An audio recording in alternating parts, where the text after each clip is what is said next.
Sam, I had my love life all figured out, or so I thought. Dating? A complete waste of time and money. I had a plan. No romance until I was ready for marriage. No dating in church. No girls with related surnames. But what if I told you God had a completely different script? And his way, absolutely hilarious. Growing up, I spent most of my time in my family's small provision shop, helping my parents run the business. That environment shaped me. Every dollar had to count. Every minute had to be productive. So when it came to dating, I saw it as a sheer waste of time and money. Why spend on dates when I could be making money? Why invest emotionally when teenage love was unpredictable and volatile? I made a pact with myself. No dating until I was ready for marriage. And one more thing. Never date within the church. Don't poop where you eat, they say. If things went south, I envisioned that my church life would become awkward. Plus, I was the oddball. The church girls weren't interested in me anyway. I wasn't in the spotlight. I held no leadership position. I was just there doing the background jobs. Then came university. Suddenly, I noticed something. I was one of the few single guys left. My peers were pairing off, making memories, and here I was, the financially wise, time-conscious, logical guy, alone. I remember looking up and asking God, when is it my turn? But instead of sending me someone, he sent me a series of obstacles. One, every girl I found remotely interesting turned out to be a non-Christian. 2 Corinthians 6:14. Do not be unequally yoked with unbelievers. That was a deal breaker.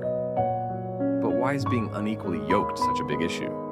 It's not just about different beliefs, it's about conflicting priorities. Imagine a Christian wanting to go to church every Sunday, but their non-Christian partner sees weekends as family time or an opportunity to relax. Tension arises. What about overseas trips as a couple before marriage? A Christian may hold to biblical purity, while the non-Christian may not see an issue.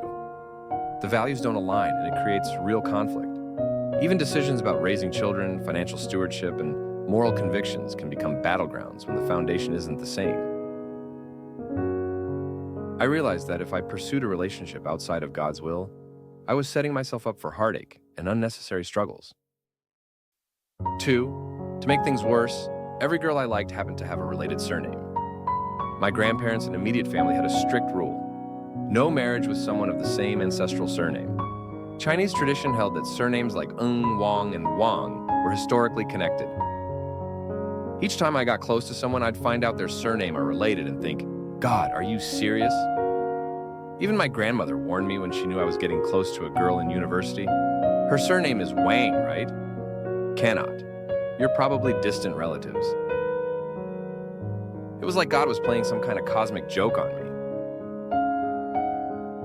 In my 3rd year, after yet another failed romantic possibility, I sighed and lamented, God, where's my girlfriend? Then suddenly God showed me a face I did not want to see. She was known to me as the 2-cent girl. Why? Because months ago, at a Christmas event, she had given me a 2-cent look. You know, that judgmental, are you trying to cheat me in face?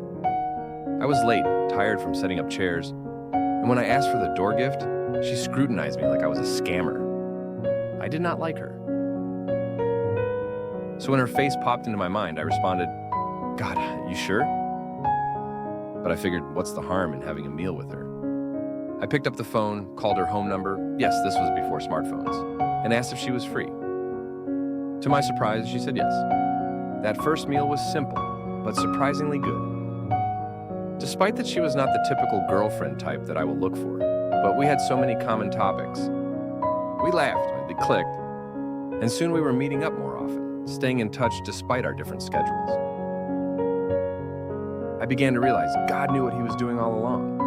I'd always felt like the oddball, the misfit, but God allowed me to be different for a reason.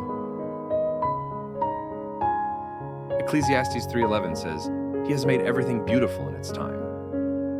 God wasn't withholding love from me, he was protecting me, teaching me patience, guiding me towards his best, not my plans. Maybe you're in a season of waiting. Maybe you're frustrated with God's timing. Maybe you're stuck between your logic and your heart. But trust me, God's timing is perfect.